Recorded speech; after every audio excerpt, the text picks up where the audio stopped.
اگر ابھی تک آپ نے ہمارا چینل سبسکرائب نہیں کیا تو فوراً ہمارا چینل سبسکرائب کیجئے، ساتھ ہی بیل آئیکن پر کلک کریں تاکہ آنے والی ویڈیوز کے حوالے سے بھی دنیا میں قہر و غضب بن کر نہیں آیا ہوں، میں تو رحمت للعالمین بن کر آیا ہوں، میں تو سارے جہان کے لیے رحمت بن کر کے آیا ہوں۔ اللہ اکبر۔ میرے آقا حضور صلی اللہ علیہ وسلم نے اس اسلام کی خاطر کتنی پریشانیاں اٹھائی ہیں، میرے نبی نے کتنی مصیبتوں کا سامنا کیا ہے یہ اسلام ہم تک پہنچانے کے لیے۔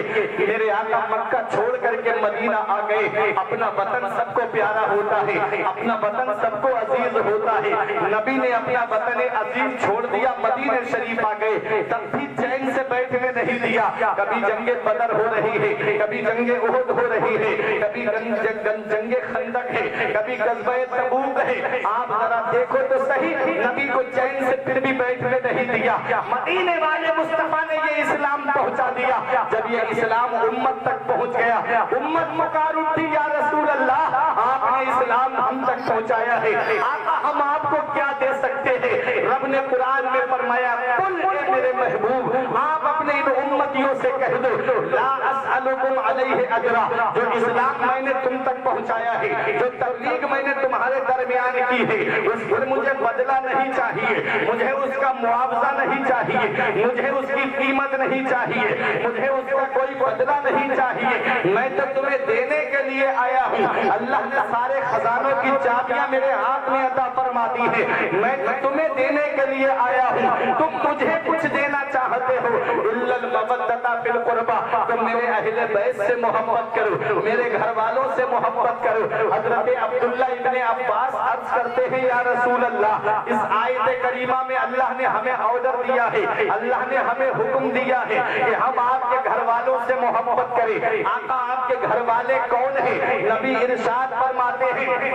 وہ علی ہیں، وہ فاطمہ ہیں، وہ حسن ہیں، وہ حسین ہے۔ میرے آقا فرماتے میرے علی سے محبت کرو، فاطمہ سے محبت کرو، امام حسن سے محبت کرو، امام حسین سے محبت کرو۔ پتا چلا اہل بیت سے محبت کرنے کے لیے مدینے والے مصطفیٰ ہمیں پیغام دے رہے ہیں۔ اہل بیت میں کون کون آتے ہیں؟ ازواج مطہرات بھی اہل بیت میں شامل ہیں، اور حضرت علی، حضرت فاطمہ، امام حسن، امام حسین بھی اہل بیت میں شامل ہیں۔ حضرات آپ ایک حدیث پاک سنو، ترمذی شریف جلد ثانی باب مناقب اہل بیت صفحہ نمبر 422 کی حدیث پاک ہے۔ ان عمرو ابن ابی سلمہ قال لما نزلت هذه الآية انما يريد الله ليذهب عنكم رجس اهل البيت ويطهركم تطهيرا في بيت ام سلمہ فتح النبي فاطمة وحسنا وحسینا فجل لهم بكساء وعلي خلف ظهره فجل له بكساء ثم قال اللهم هؤلاء اہل بیتی فاذهب عنهم الرجس وطهرهم تطہیرا۔ حضرت عمرو ابن ابی سلمہ بیان کرتے ہیں کہ جب یہ آیت کریمہ سورہ احزاب کی آیت کریمہ، اے نبی کے گھر والے اللہ تعالیٰ نے تم سے ہر طرح کی گندگی اور ناپاکی کو دور فرما دیا ہے اور تمہیں خوب خوب پاک فرما دیا ہے۔ جب حضرت ام سلمہ کے گھر میں نازل ہوئی، نبی نے حضرت فاطمہ کو بلایا، امام حسن کو بلایا، امام حسین کو بلایا، فجل لهم بکساء اور اپنی نورانی چادر کے نیچے چھپا لیا۔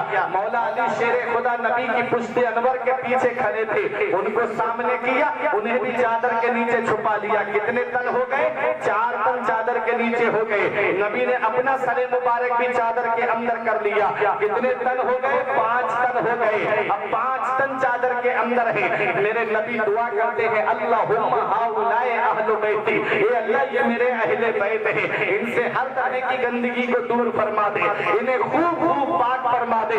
پتا چلا اہل بیت میں حضرت علی آتے ہیں، اہل بیت میں حضرت فاطمہ آتی ہیں، اہل بیت میں امام حسن آتے ہیں، اہل بیت میں امام حسین آتے ہیں۔ اور نبی نے کیا اڑایا ہے؟ نبی نے اپنی مبارک چادر کو اڑایا ہے۔ کون سی چادر مبارک ہے؟ وہ میرے نبی کی چادر مبارک کہ ایک دن آقا حجرے میں چادر مبارک رکھ کر کے باہر تشریف لے گئے۔ حضرت عائشہ صدیقہ نے نبی کی چادر مبارک کو اٹھایا اور اپنے سر پر اوڑھ دیا۔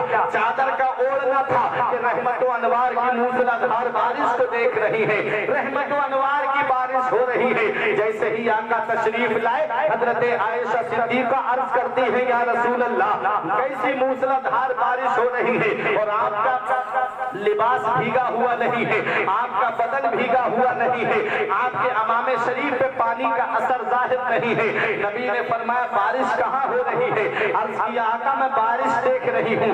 نبی فرماتے عائشہ تم نے اوڑھا کیا ہے؟ عرض کیا یا رسول اللہ آپ کی چادر مبارک حجرے میں رکھی تھی، میں نے اس چادر کو اوڑھ لیا ہے۔ نبی نے جیسے ہی چادر کو ہٹایا اب وہ بارش نظر نہیں آ رہی ہے، جو موسلادھار بارش ابھی نظر آ رہی تھی اب وہ چادر ہٹتے ہی وہ بارش نظر نہیں آ رہی ہے۔ میرے آقا نے ارشاد فرمایا عائشہ یہ میری چادر کا کمال ہے جو تم موسلادھار بارش کو دیکھ رہی ہو۔ یا کمو میں رہنے والوں میرے نبی نے حضرت عائشہ صدیقہ کو چادر اوڑھائی نہیں ہے، انہوں نے خود سے اوڑھی ہے، تو رحمت و انوار کی موسلادھار بارش کو دیکھ رہی ہے۔ ادھر میرے نبی نے حضرت علی کو چادر اوڑھائی ہے، حضرت فاطمہ کو چادر اوڑھائی ہے، امام حسن کو چادر اوڑھائی ہے، امام حسین کو چادر اوڑھائی ہے، اور خود صاحب چادر بھی موجود ہے، خود میرے آقا بھی موجود ہے۔ تو سوچو مولا علی نے کیا دیکھا ہوگا، حضرت فاطمہ نے کیا دیکھا ہوگا، امام حسن نے کیا دیکھا ہوگا، امام حسین نے کیا دیکھا ہوگا۔ میرا ایمان کہتا ہے کہ نبی نے مدینے میں بیٹھے بیٹھے امام حسین کو کربلا کا پورا نقشہ دکھا دیا ہوگا۔ نعرہ تکبیر، نعرہ رسالت، مسلک اعلی حضرت، شان اہل بیت، مفتی فرقان رضا منظری، نعرہ تکبیر، نعرہ رسالت۔ سبحان اللہ، ماشاءاللہ، بہت یہ ہے میرے آقا حسین، بچپن سے تیاری کرائی جا رہی ہے آقا حسین کی۔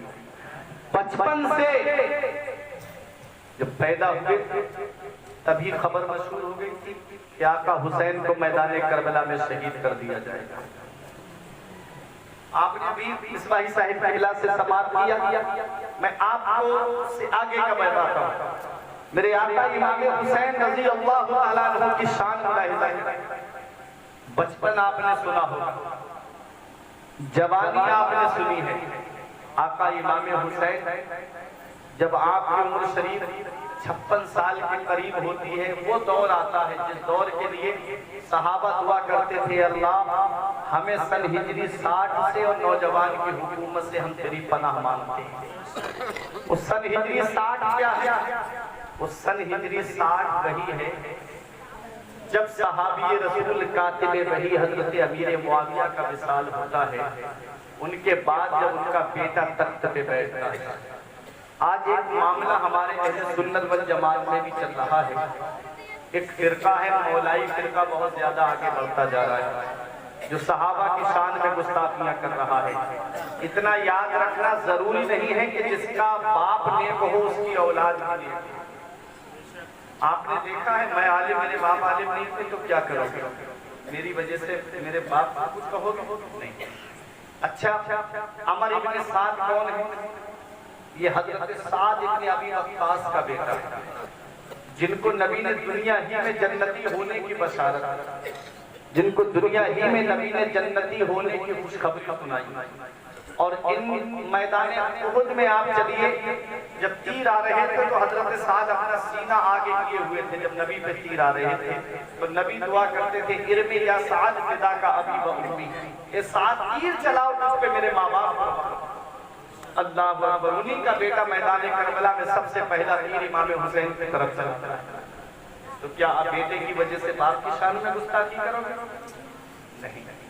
اتنا یاد رکھنا، حضرت امیر معاویہ صحابی رسول ہیں، کاتب وحی ہیں۔ آج جو قرآن شریف آپ پڑھ رہے ہو، اس قرآن شریف کو لکھنے میں حضرت امیر معاویہ کا بہت سہیوگ ہے۔ حضرت امیر معاویہ نے قرآن کریم جب نازل ہوتا تھا نبی پہ تو آپ لکھا کرتے تھے۔ میرے آقا حضور صلی اللہ علیہ وسلم کے صحابی ہیں، اور میرے آقا نے ارشاد فرمایا، ایک حدیث پاک ہے، آقا فرماتے ہیں ان اللہ اختارنی واختار لی اصحابی و اخوانا و اصحارا۔ میرے آقا فرماتے ہیں اللہ تعالیٰ نے مجھے چن لیا، اللہ تعالیٰ نے اپنے لیے مجھے چن لیا۔ تاج شریعہ فرماتے ہیں آپ کی خاطر بنائے دو جہاں، اپنی خاطر جو بنایا آپ ہیں۔ مصطفیٰ ذات یکتا آپ ہیں، یک نے جس کو یک بنایا آپ ہیں۔ اللہ نے مجھے چن لیا ہے اور میرے لیے میرے صحابہ کو چنا۔ کیا فرمایا آقا نے؟ میرے لیے میرے صحابہ کو چنا، میرے بھائیوں کو چنا، اور آقا فرماتے وَأَصْحَارَ، اور میرے سسرال والوں کو میرے لیے چن لیا۔ اب حضرت امیر معاویہ کون ہے؟ یہ رشتے میں نبی کے سالے لگتے ہیں اور ساری امت کے معاملے ہیں۔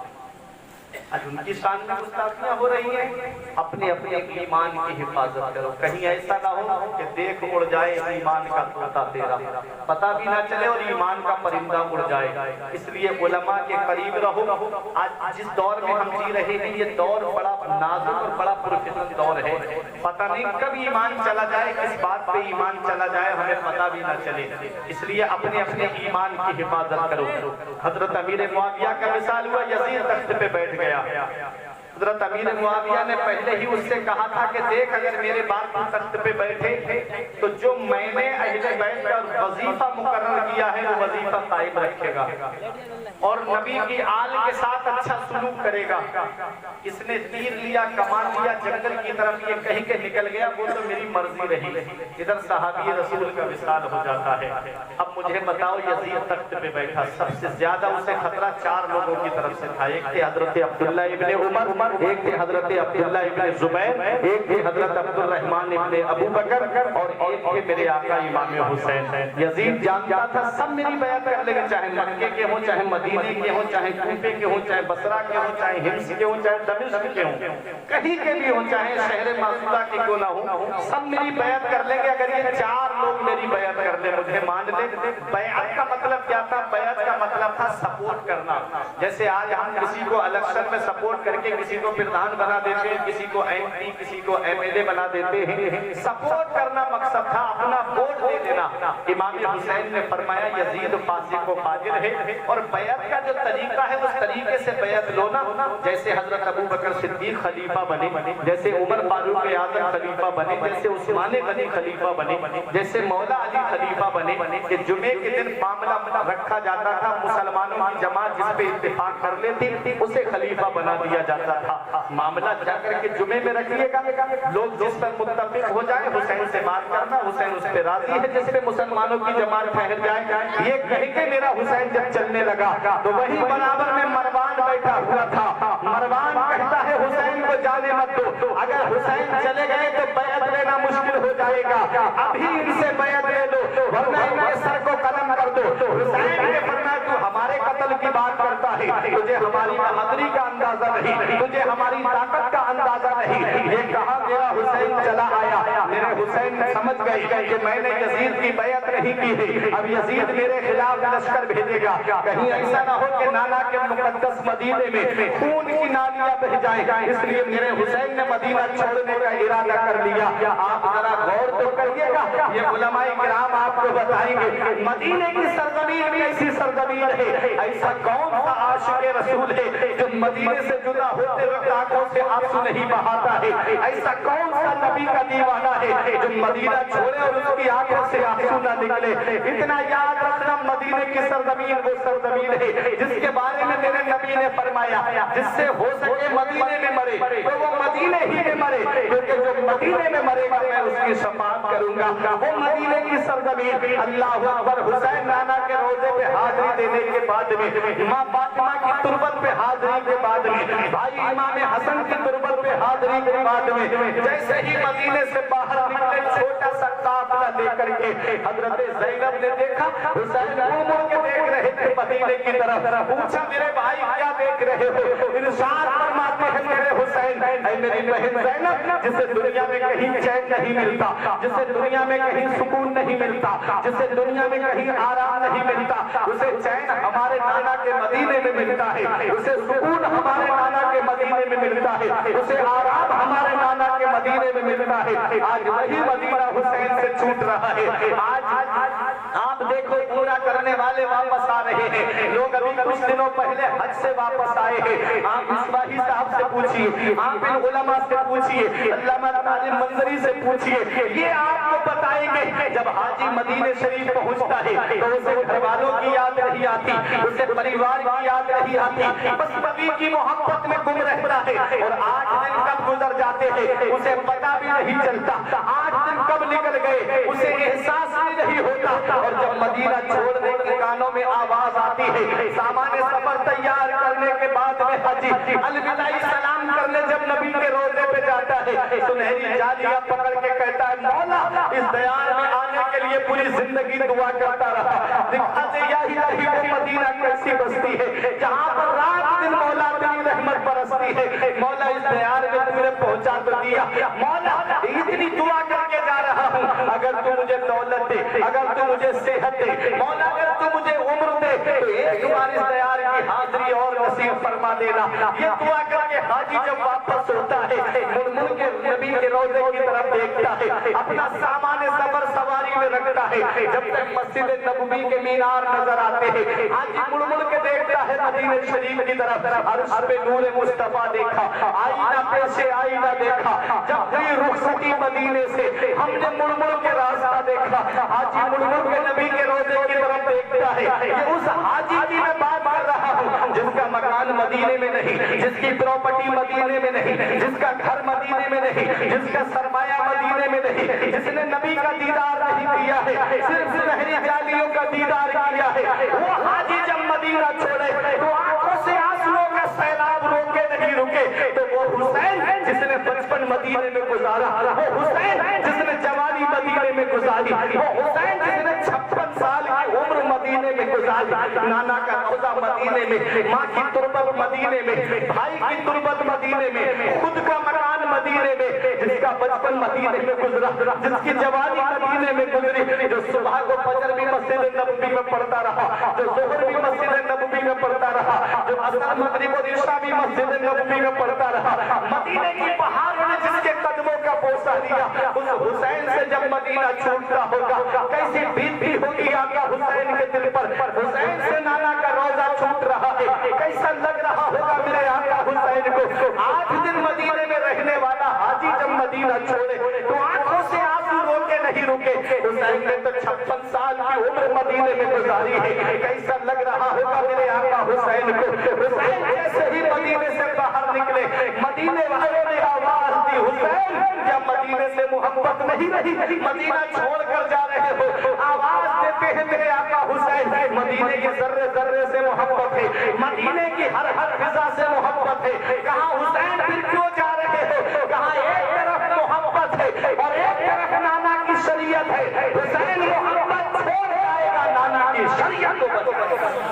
نعرے تکبیر, نعرے رسالت, مسلک اعلی حضرت, مسلک اعلی حضرت, نعرے تکبیر, نعرے رسالت. حسین نے مدینہ چھوڑا, مکے آ گئے, مکے میں بھی چین سے بیٹھنے نہیں دیا, خطوط کا سلسلہ شروع ہو گیا. میرے حسین نے مکہ چھوڑ کر کے کوفے کا رخ کیا ہے. نکلے تو کوفہ کے لیے تھے, مقدر نے کربلا پہنچا دیا. نکلے تو کوفے کے لیے تھے, تقدیر نے کربلا میں پہنچا دیا. اور جیسے ہی مقام نینوا میں پہنچے پوچھا کون سی جگہ ہے, کہا اسے نینوا کہتے ہیں. پوچھا کوئی اور نام, کہا ہاں اسے کربلا بھی کہتے ہیں. فرمایا بس یہی سواریاں روک لو, بس یہی اپنے گھوڑوں کو باندھو, بس یہی اپنے کجاوے اتار لو. یا ہم نے کہا حسین یہ جگہ کیسے پہچانی, کہا یہی تو وہ جگہ ہے جس کے بارے میں میرے نانا مصطفیٰ نے فرمایا حسین میدان کربلا میں شہید کیا جائے گا. کہا حسین پہچانی کیسے یہ جگہ, کہا ایک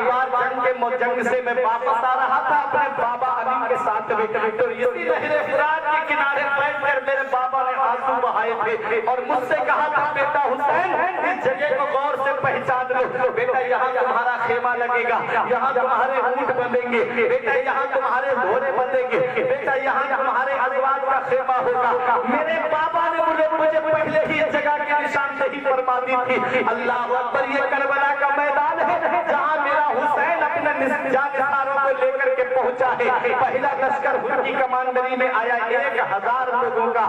1 محرم کو حسین کربلا میں پہنچے. 7 محرم منگل کے دن حسین سے پانی بند کیا گیا. 22,000 کا لشکر ابن زیاد نے بھیجا تھا. 22,000 72 کے مقابلے میں کبھی سوچا ہے پیارے مسلمانوں, کہاں 72, ان میں خود پیتے بچے بھی ہیں, ان میں 80 سال کے بزرگ بھی ہیں, ان میں کم سے 9 عمر بچے بھی ہیں، ان کے مقابلے میں 22,000 کا لشکر، یہ کوئی مقابلہ ہے؟ ارے کہاں 72 اور کہاں 22,000، 1 گنا آ جاتے، 2 گنا آ جاتے، 3 گنا آ جاتے، ارے 72 کے مقابلے میں 100 آ جاتے، 200 آ جاتے، 500، 1000 آ جاتے، کہاں 72 اور کہاں 22,000۔ دنیا نے کہا ہے ابن زیاد کیا تیری عقل ماری گئی ہے کہ تو 72 کے مقابلے میں 22,000 بھیج رہا ہے؟ تو ابن زیاد کی عقل بولتی ہے، ابن زیاد 72 کو نہیں دیکھ رہا تھا بلکہ 72 میں دیکھ رہا تھا کہ انہی 72 میں مولا علی کے ایسے شہزادے آئے ہوئے ہیں کہ ان میں ایک کئی ہزار میں بھاری ہوا کرتا ہے۔ ابن زیاد 72 کو نہیں دیکھ رہا تھا، وہ 72 میں دیکھ رہا تھا۔ کو دیکھنا اور ہے، میں دیکھنا اور ہے۔ وہابیوں نے نبی کے ہاتھوں کو دیکھا تو خالی نظر آئے، تو کتابوں میں لکھ دیا کہ جن کا نام محمد یا علی ہے وہ کسی شے کے مالک و مختار نہیں، اور اعلیٰ حضرت نے نبی کے ہاتھوں میں دیکھا تو بڑے سے پکار کے کہتے ہیں مالک کونین ہے، وہ پاس کچھ رکھنے نہیں، مالک کونین ہے، وہ پاس کچھ رکھنے نہیں، دو جہاں کی نعمتیں ہیں ان کی خالی۔ نعرے تکبیر، نعرے رسالت، مسلک اعلیٰ حضرت، مسلک اعلیٰ حضرت، آقا کا نواسا، بولیں زندہ باد، آقا کا نواسا، حیدر کا دلارا، حیدر کا دلارا، زہرا کا پیارا، زہرا کا پیارا، نعرے تکبیر، نعرے رسالت۔ تو کو دیکھنا اور ہے، میں دیکھنا اور ہے۔ آئی بات سمجھ میں؟ ابن زیاد 72 کو نہیں دیکھ رہا تھا، وہ 72 میں دیکھ رہا تھا۔ انہی 72 میں شیر خدا کا شیر ہے، انہی 72 میں مولا علی کا نور نظر ہے۔ شیر کا بیٹا شیر ہوتا ہے جس کے باپ نے خیبر کے گیٹ کو اکھاڑا، جس کے باپ نے عمر ابن عبد العزیز کو پچھاڑا، جس کے باپ نے مرہم یہودی کی گردن کو کاٹا، جو تنہا 1,000 سے لڑتے تھے وہ مولا علی شیر خدا کے سامنے ڈھیر ہو گئے۔ بحر تسلیم علی میدان میں سر جھکے رہتے ہیں تلواروں کے، آج اسی کا شیر میدان کربلا میں کھڑا ہے۔ آپ کیا سمجھتے ہیں یہ 72 مسلمان ہیں؟ ارے مسلمان ہمیشہ سے کم رہے ہیں، مسلمانوں کی تعداد ہمیشہ سے کم رہی ہے اور وہ ہزاروں پہ غالب رہے ہیں، ہزاروں پہ بھاری رہے ہیں۔ یہ تو آج ہمارا آپس کا المیہ ہے نا کہ آج ہم آپس میں بٹے ہوئے ہیں۔ اگر آج بھی ہم ایک ہو جائیں تو دنیا کی کوئی طاقت ایسی نہیں ہے جو آج مسلمانوں سے مقابلہ کر سکے۔ قرآن میں رب فرماتا ہے سَنُلْقِي فِي قُلُوبِ الَّذِينَ كَفَرُوا الرُّعْبَ، تم مومن بن جاؤ، کافروں کے دلوں میں تمہارا ڈر ہم ڈالتے ہیں۔ کہ آج ہم مومن بنے، کہ آج ہم صحیح معنی میں مسلمان ہیں، صرف زبانی دعویٰ ہے۔ مسلمان کی شان کیا ہے، مومن کی شان کیا ہے؟ نبی فرماتے ہیں المسلم من سلم المسلمون من لسانہ و یدہ، مسلمان وہ ہے جو جس کے ہاتھ اور زبان سے دوسرے مسلمان محفوظ رہیں۔ آج کیا ہمارے آپسی معاملات ایک بھائی اگر ترقی کر رہا ہے تو دوسرا سوچتا ہے اس کو اتنا پیسہ آ کہاں سے رہا ہے، کون سے مقدمے میں پھنسایا جائے تاکہ اس کا پیسہ ختم ہو، اس کو کس معاملے میں پھنسایا جائے تاکہ اس کی دولت ختم ہو۔ یہ حال ہو گیا آج مسلمانوں کا۔ آج آدمی اپنے دکھ سے پریشان نہیں ہے، دوسرے کے سکھ سے بہت پریشان ہے۔ جب تک مسلمان ایک رہے ہزاروں پہ غالب رہے۔ مسلمانوں کی حکومتوں کو ختم کرنے کا سب سے بڑا علم یہی کہ انہیں آپس میں بانٹا گیا۔ آؤ میں آپ کو بتاؤں، مسلمان ہمیشہ سے کم رہی، آپ کا ایمان تازہ ہو جائے گا۔ میں ایک بات بتا رہا ہوں اور کربلا کے 72 جانثاروں کو بڑے قریب سے دکھانا چاہتا ہوں۔ وہ 72 ہیں، آپ یہ مت دیکھو کہ وہ 72 ہیں، وہ رضائے الہی پہ تھے، اپنے رب کی رضا پہ راضی تھے، ورنہ حسین کے گھر کا ایک بچہ ان 22,000 کے لیے کافی تھا۔ آپ کہو کہ مولانا صرف زبانی دعوے کر رہے ہو، تو آؤ میں آپ کو یرموک کے میدان میں لے کر کے چلوں۔ یہ علماء کرام جانتے ہیں جب جنگ یرموک ہوتی ہے تو اس میں عیسائیوں کی فوج لاکھوں کی تعداد میں تھی، روم کے عیسائی لاکھوں کی تعداد میں تھے، اور ان کی مدد کے لیے غسان کا شہنشاہ جس کا نام جبلہ تھا 60,000 فوجی لے کر کے آیا، اور وہ عربی تھا لیکن اس نے عیسائی مذہب قبول کر دیا تھا۔